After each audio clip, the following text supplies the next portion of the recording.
folks, and welcome to Typology, the show on which we explore the mystery of the human personality and the great human adventure all through the lens of the Enneagram. My name is Anthony Skinner.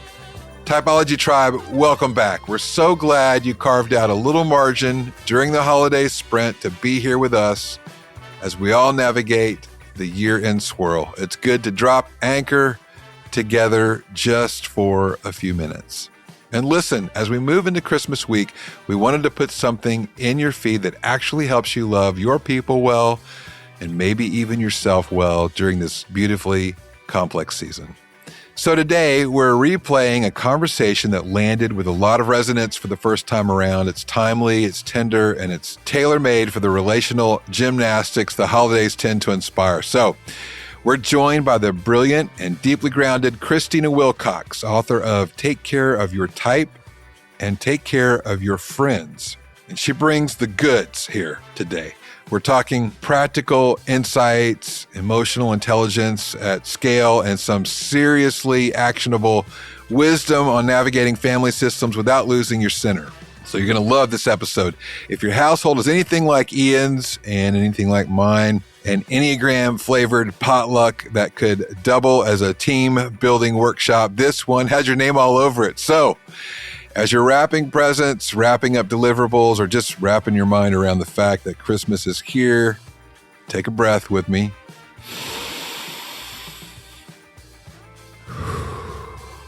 Just take a beat and let this conversation reorient you toward what matters most. All right, well, let's get to it. Here is Christina Wilcox and the man of the hour, Ian Cron.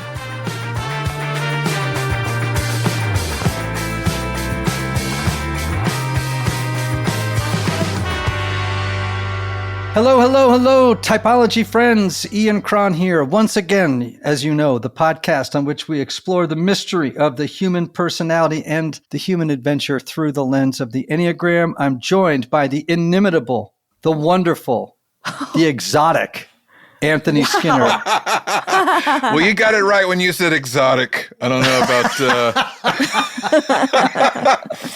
living up to the four, baby. Don't I love it? Don't I love it? Exotic. How are you doing, Ian? You know, you got some family in town. You're celebrating Christmas early. Yeah, we celebrated Thanksgiving late and Christmas early this year because we didn't want to ask our adult children to endure traveling on those weekends. So we brought them all in this past week, and it was a hoot, right? You know my family. So we have me, an Enneagram 4, my wife, an Enneagram 9. You have my son, Aiden, who is an Enneagram 7. We have my oldest, Kale, who is an 8. We have my middle, Maddie, who is a 9. And we had Maddie's husband, Paul, who is a 7. And Kale's partner, Buddy, who is a 6. So it's really like an Enneagram salad here during the holidays. You know what I'm saying? It's like dress and toss. It's crazy. It is crazy. So who is the crouton and who is the onion? It just depended on the day. Okay, because we played pickleball. We went and played indoor putt-putt. If you want to see the Enneagram in action, go play indoor putt-putt with your family, okay? And I'm going to have to take you to this place because it was insanely great, I have to say. It was insanely great in downtown Nashville. Total win. And this leads me into the reason I'm so excited about our conversation today, because we have on with us today a person who has written 2 books about the Enneagram. The first is Take Care of Your Type, an Enneagram Guide to Self-Care. And their latest book is Take Care of Your Friends, an Enneagram Guide to Interpersonal Relationships. And I thought this is a great opportunity to talk about how to take care of family, friends, and yourself during Christmas. What do you think? Perfect topic. I think it's the perfect way have you said the name yet? Did I miss it? Not yet. I'm coming up on it right now. So a perfect way for our guests to enter this conversation. And with no further ado, then, let us welcome Christina Wilcox, author of Take Care of Your Type, Take Care of Your Friends. Welcome to the show. Thank you so much for having me. I'm honored to the segue from indoor putt-putt to me is just how I want to be introduced from here on out. Good. I am a putt-putt champion within my family, so it actually worked very well. You'll be happy to know that I dominated in putt-putt this year. I won. Ooh, that's amazing. It was a big moment. Big moment for an Enneagram 4. It's one of those things that feels good to win. I don't know why. I really don't. Yes. Well, I'm a self-preservation 4, so winning actually does matter to me. Yeah. Yeah, that's real. That's real. Yeah, it's real. All right. So, Christina, you are an Enneagram 6, and we always begin by asking our guests how they discovered their type and what difference it made in their lives. Yeah. So I mistyped originally. I became exposed to the Enneagram through a worship leader at the church I was also singing at growing up. And he was a 4. And he knew that I was very much interested in like psychology or just like personality type stuff. And he was like, you're definitely a 4. Like, you need to take it. You're definitely a 4. And so I took the test and I actually did get a 4. And I always like caution this to say this has nothing to do with 4s or 4 traits. But when I read the description of a 4, I think it was honestly very upsetting to me at first. But again, not because of 4s. It was because I realized that who I was internally wasn't being understood by the people around me. Like, I didn't realize that that's how people were interpreting me. And it didn't feel very authentic to who I was. So I actually swore off of the Enneagram for a long time because it upset me so much. But then I eventually found my way back to it and also mistyped again as a 3. And once I actually started putting in the work for like just started going to therapy and really digging into just some things I was working through, that is when I discovered my true type of being a 6. And also throughout that time, I had moved away from a very stressful environment that I was in. And I found that roadmap of 6 to 3 in stress, it explained the mistype for me in that regard, because when I do get stressed, I do tend to very much lean into a lot of 3 energy. So I felt very relieved to finally experience the Enneagram and the impact it can have for me as an individual, because before, throughout all this time, I was like mistyping and trying to figure out my own type. I really became hyper fixated on how it was helping the people around me and how it was helping me understand those around me, how, I don't know, just even relationships I saw that started implementing it as a tool in their life. I just became hyper fixated on it, which is why it's, I just want to say, really cool for me to be on this podcast. I've been a long time listener, like way before I even started having any sort of digital footprint in relation to the Enneagram. So it's very full circle for me to be here, and I'm very grateful. But yeah, I have found that now that I know my true type is a 6, it really felt like a mirror, and that I was finally seeing things that I hadn't been able to see previously when I was mistyping. So the mystery to me still is why this person who ostensibly knew you well mistyped you as a 4. And it sounds like this person wasn't alone. It sounds like some other people jumped on that bandwagon as well. Yeah, I think so far my curiosity towards that has been because I tend to lean into a lot of 3 traits when I'm stressed. I would say the main one being the adaptability of the 3 to be a social chameleon in a lot of ways, or just like acting. I found myself in a lot of groups, probably just due to social anxiety, to be honest, of just like taking on traits of other people in the moment.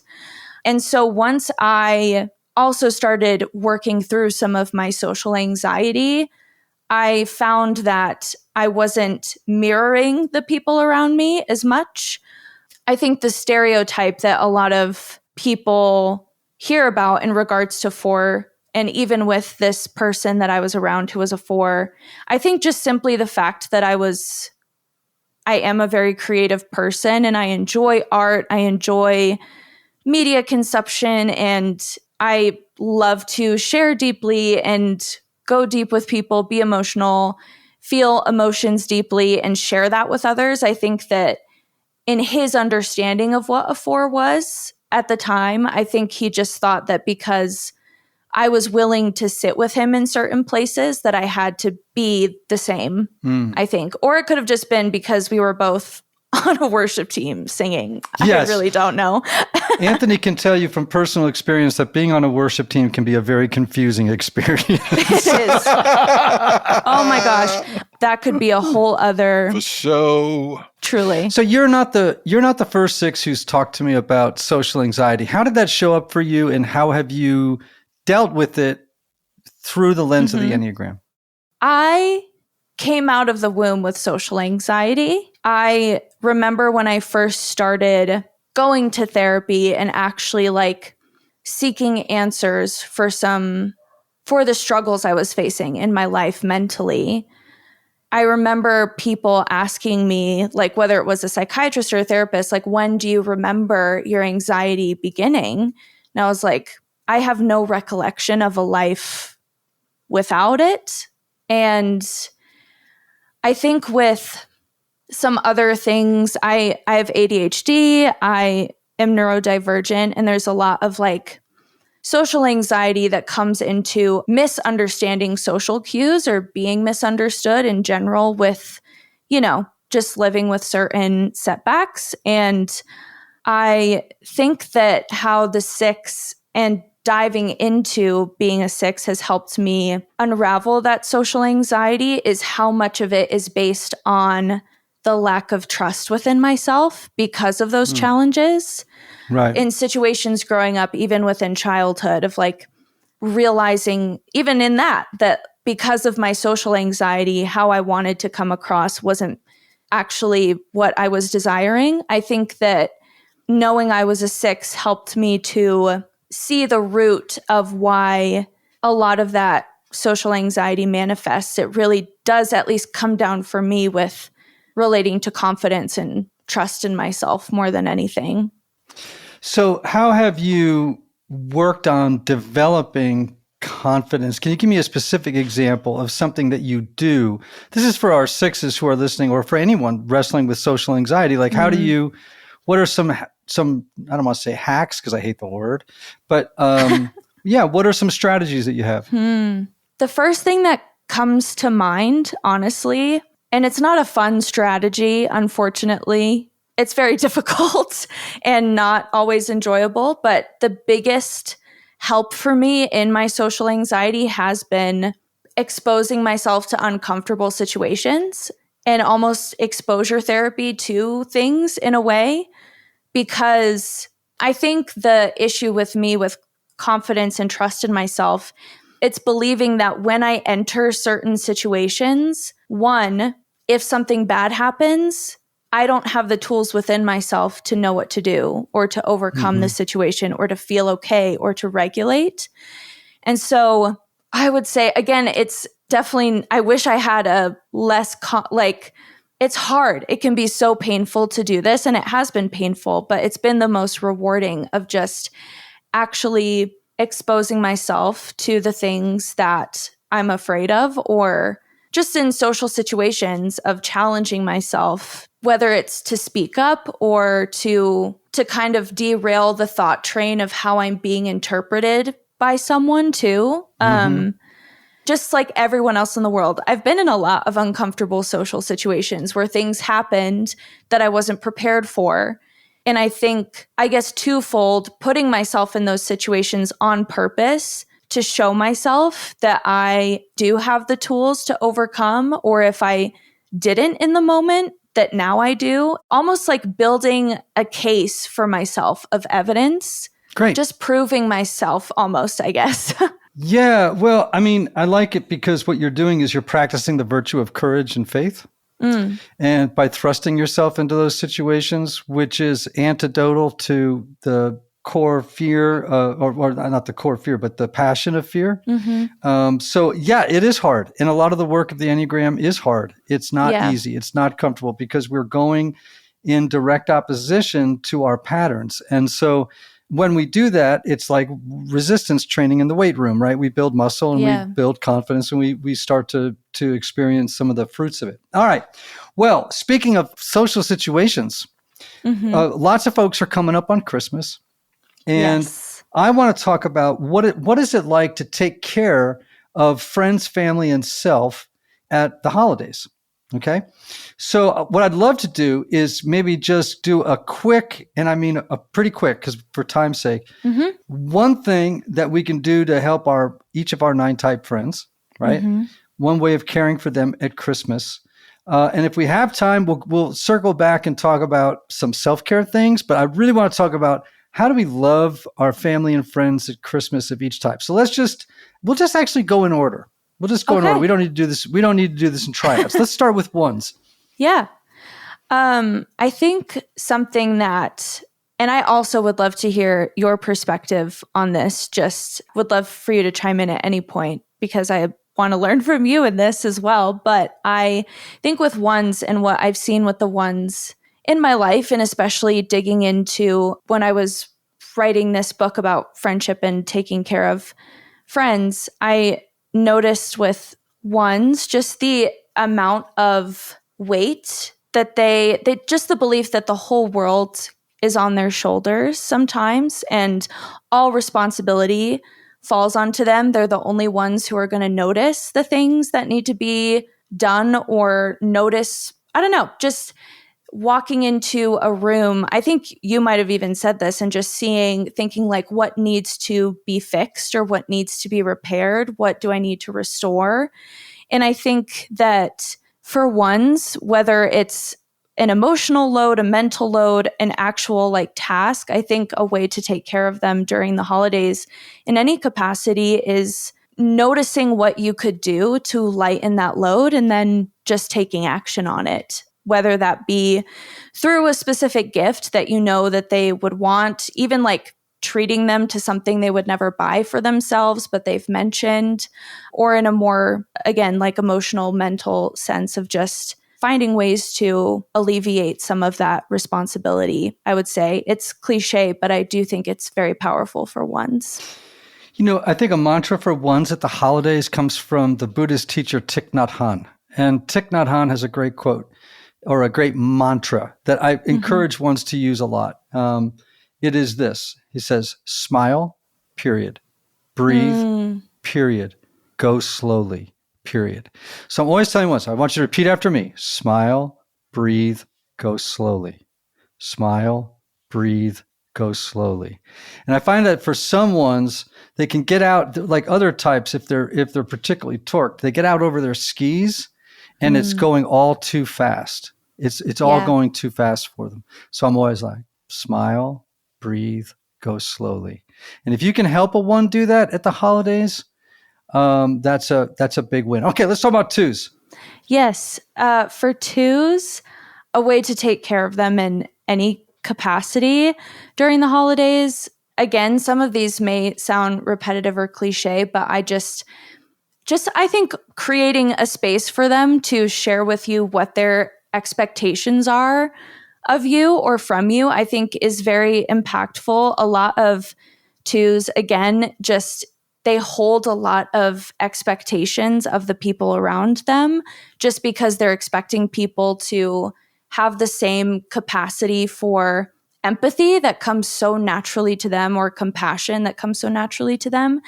Just that clear communication of expectations during the holidays for twos, I think is a great way to take care of those friendships and make sure that they're I don't know, holding up okay. Not every two is a host, obviously, but a lot of those types of responsibilities, even because they enjoy it, I've noticed tend to fall on them. So I think just being able to create a space where they feel safe to check in and be honest about their expectations is super helpful. So one of the things, can I say, go ahead. I was going to say with my two mother, one of the things that I do that I find really helpful is telling her that what makes me feel really, good and loved is time with her as opposed to acts of service. That really helps her loosen her grip on having to do all these activities and frees her up to be really present with me. So I find that to be really helpful in my communication with my mom around the holidays as a two. So I have another quote.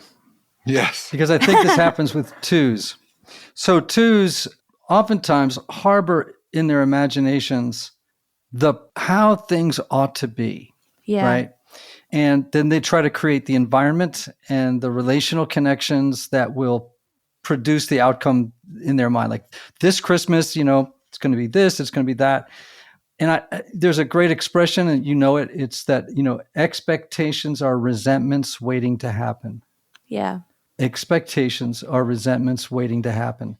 And if you can just say, I'm going to let go of my expectations of this being the most loving, wonderful Christmas that ever happened, and I'm responsible for hosting it. It's like, let go of your expectations, right? Like there's so much you don't have control over. So just let it go. Just let go of your expectations. Okay. Threes. I think with threes, something that I found to be super interesting in trying to figure out how to take care of them as a friend. A lot of the threes that I was even talking to online of just trying to understand how they approach friendships.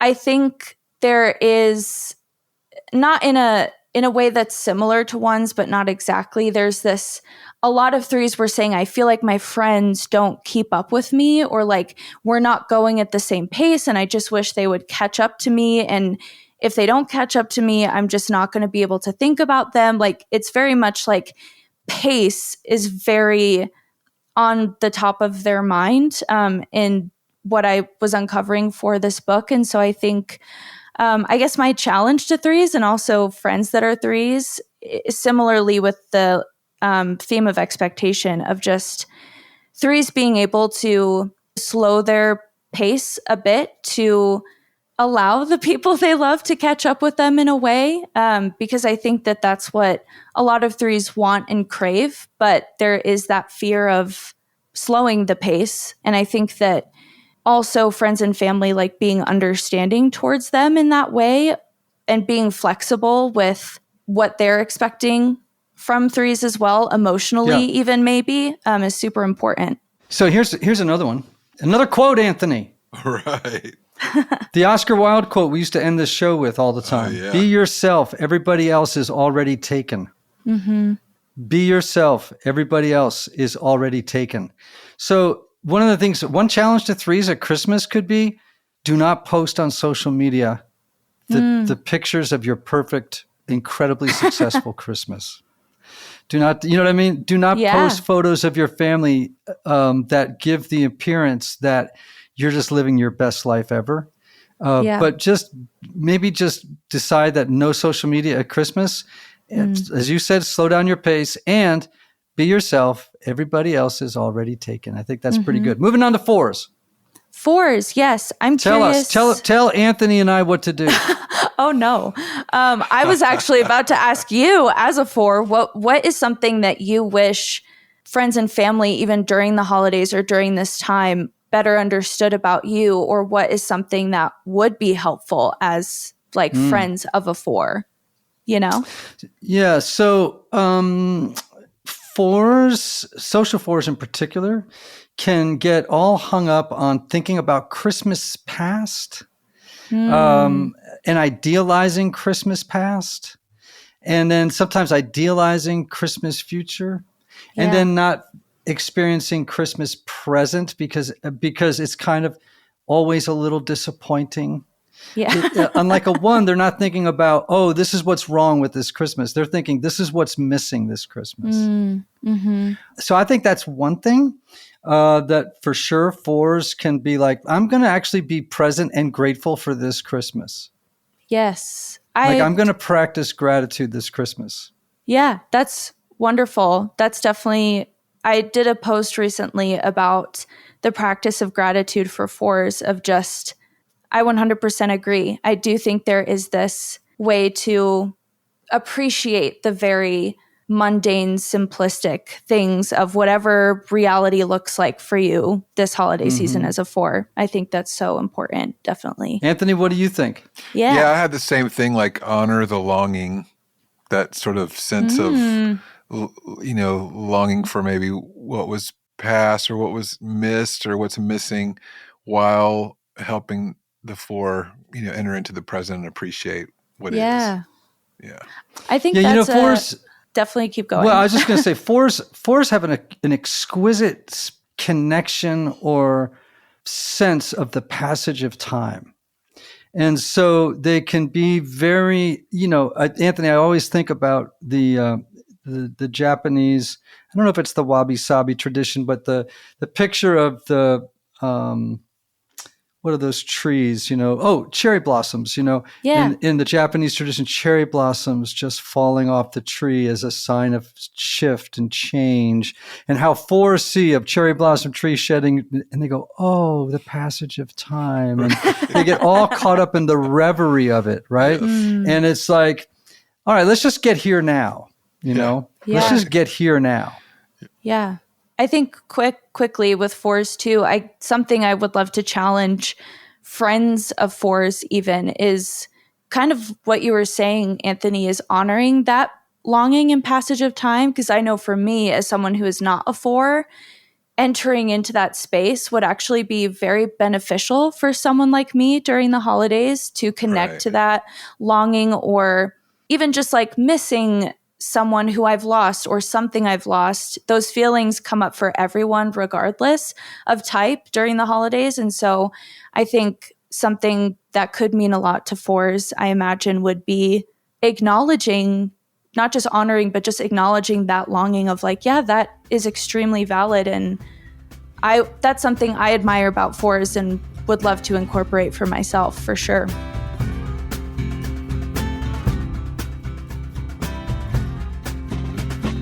Hey everybody, it's Ian Morgan Cron here. That's right. If you've been waiting for the right moment to go deeper into the Enneagram, understand your story, your patterns, the way that you act, think, and feel, the way that others act, think, and feel, or if you just want to become a more grounded leader, this is the moment. For the holidays, all of my online courses are 40% off. Let me repeat that because that's a significant savings. All of my online courses are 40% off. That's Discovering You, which is really kind of an intro to the Enneagram. True You, which is like Enneagram 2.0, the more groovy stuff like subtypes and growth paths and all that. And then, of course, the Enneagram in the workplace. All of these courses are 40% off. So whether you want to strengthen your relationships, elevate your leadership, or finally rewrite that old story that's been holding you back, there's a course here designed to help you grow with clarity and compassion. Trust me, we put so much work into these courses, they are worth it. Here's how you get them. Visit ianmorgancron.com. Go to that part of the website where you can download courses and use code HOLIDAY40 to step into the new year with a fresh narrative, a fresh take on life, more emotional wisdom and integration, a life that's wiser and kinder and a whole lot more you. That's right. Visit Ian Morgan Cron to find the right course for you. Enter HOLIDAY40 and get a 40% discount. Happy holidays, everyone.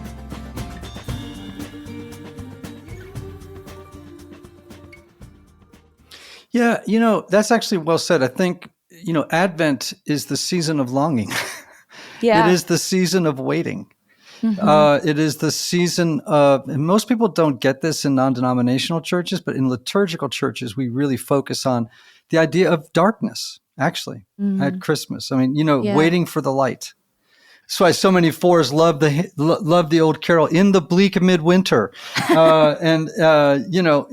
there's something to that actually that fours are very attuned to. Mm-hmm. Great. All right, fives. Fives, yes. How do you take care of five friends at Christmas? That's a great question. I am a very strong wing five, so I feel, I guess, more confident in talking about what exactly would be helpful for them during the holiday season. But I think, of course, they are very much in their head, but I feel like with something I don't think people realize with fives and with them being in their head is that it's not just in a contemplative or reflective way. It's in a almost problem solving all the time in their mind, but not actually doing those things in real life. This is a random example, but my husband's aunt during Christmas, if you go over to her house or any holiday, regardless of who you are, whether you're the most extroverted person in the room or you are like the angsty teen in the corner who is annoyed at everyone, she'll have a theme for the holiday party. You have to pick a hat from the box and you have to wear a hat. It doesn't matter who you are. You have to kind of step into this laughing at yourself in a little bit, like leveling the playing field. And I think something that's really impactful for fives, but also, I guess, as someone with a really strong five wing, I always appreciate opportunities from friends and family that just allow me to get in my body. And that could be something as simple as let's all take a walk, or let's all, I don't know, just something to enter into the more physical aspects of Christmas, I think is a great mental break for fives during the holiday season. Anthony. I have a good one for this too. Yeah. Are you a wing five? No, well, yes, I am. But Awesome. I would say this is something that I've found to be true because I've done little surveys along the way. But I think one of the most common phrases regarding a five during holiday season, let's call our Enneagram 5 Bob. It's like, where is Bob? Because Bob disappears all the time.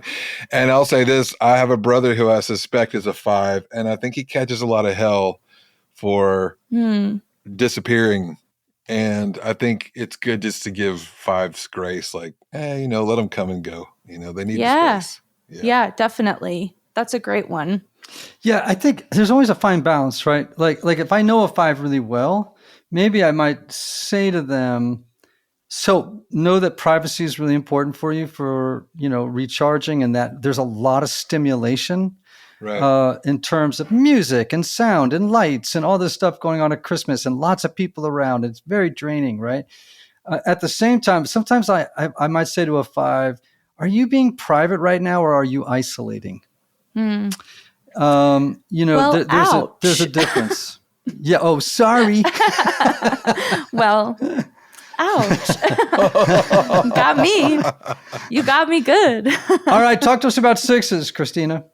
Yes, 6s, my fellow 6s. I always think it's so funny how it's always said that there are so many 6s in the world, and yet I don't see a lot of 6 representation often. So I'm happy to be here to talk on behalf of my fellow 6s. But I think, and this is very specific, more specific than the other tips so far, but I think I recently read a book called Wintering by Catherine May.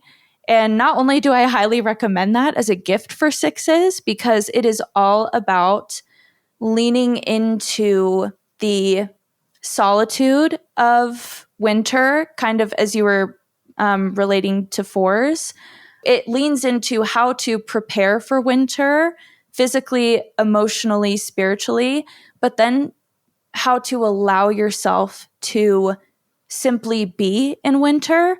I think for me as a 6, I feel very anxious about being prepared for what's next, or even understanding what is happening around me all the time. This need to fully compute all the relational information, all the physical information, just so much input. I think as a 6, this book was super helpful just because it did lean into that need for preparedness, but it really challenged me to, what if you took moments in full solitude and didn't try to, I don't know, mentally do gymnastics while being in the solitude? It's crazy how fast and alive a 6's mind is. And so my friends growing up used to say that my spirit animal would be a duck, because on the surface, I come across very like I'm just gliding on the water, but underneath my feet are going 100 miles per hour. And so I think just with friends and family, the acknowledgement that that is happening, that even if, because not all 6s, I think, are visibly anxious in the way that people would expect.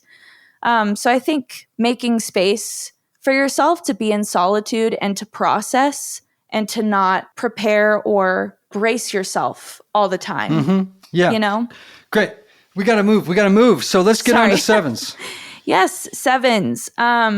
I think with friends and family, a way to take care of 7s is to honestly really lean into their love of celebration. My best friend is a 7, and she is so genuinely interested in doing all of the things that she wants to knock off everything on her holiday bucket list. She wants to experience Christmas to the full. And I think for a lot of types, that can be very daunting and overwhelming. And I think leaning into that joy with them is something that's very appreciated, but also helping them remember that if they do feel nostalgic or sad or grieved, that there's space for both the joy and the grief. Nice. In the holiday season. Great. How about 8s? 8s. You know what?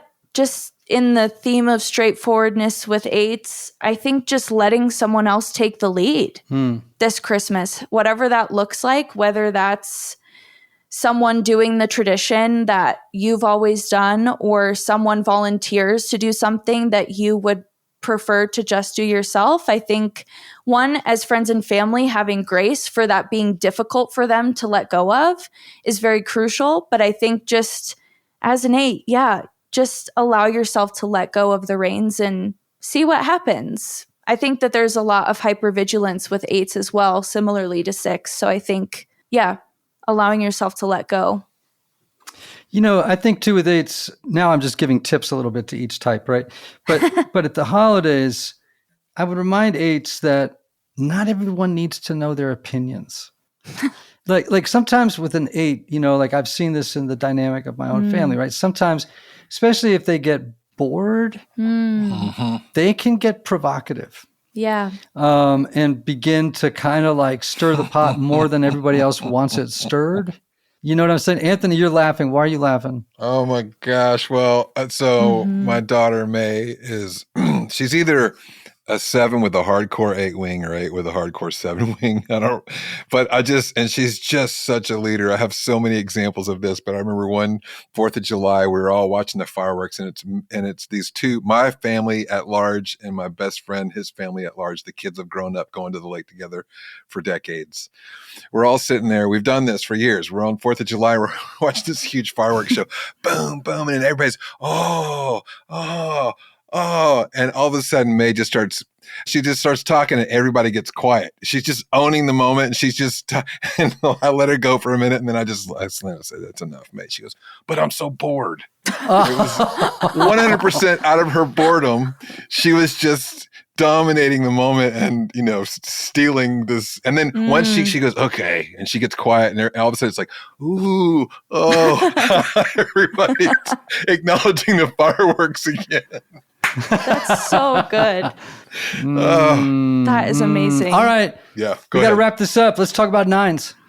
Yes, 9s. I think similarly to 4s and perhaps just withdrawn types in general, a lot of the 9s I know love nostalgia at Christmas and bringing out the photo albums, watching through home movies. And I think that as a friend or family member of a 9, like a level of honoring this for them, I think is very important, because I think it just genuinely means a lot to them to look back. But I think similarly to the tip for the 4 would be finding ways to bring them into the present, but also not simply merge into the background of the holiday season. I think finding ways to stay grounded in moments that, again, whether you have the most beautiful, peaceful holiday gathering in the world or something unexpected happens, I think just finding ways to be grounded, not abandon yourself. And as a family member or friend, being aware of if a 9 is abandoning themselves, I think is very helpful. Yes. Wow, this has been so helpful, everybody. We've been talking with Christina Wilcox, author of the books Take Care of Your Type, an Enneagram Guide to Self-Care, and her most recent book, Take Care of Your Friends, an Enneagram Guide to Interpersonal Relationships. Christina, thank you for being on. Let people know where they can find you. Yeah, thank you so much for having me. You can primarily find me over on Instagram at Christina S. Wilcox. I have a couple other social platforms as well, but it's all the same username, Christina S. Wilcox. So yeah, come say hi. I love chatting in the comments and DMs, and yeah, would love to connect. And thank you guys again so much for having me. This is so cool. Our pleasure. And listen up, everybody. I'm closing out today with an oldie but a goodie. Be yourself. Everybody else is already taken. Until next time.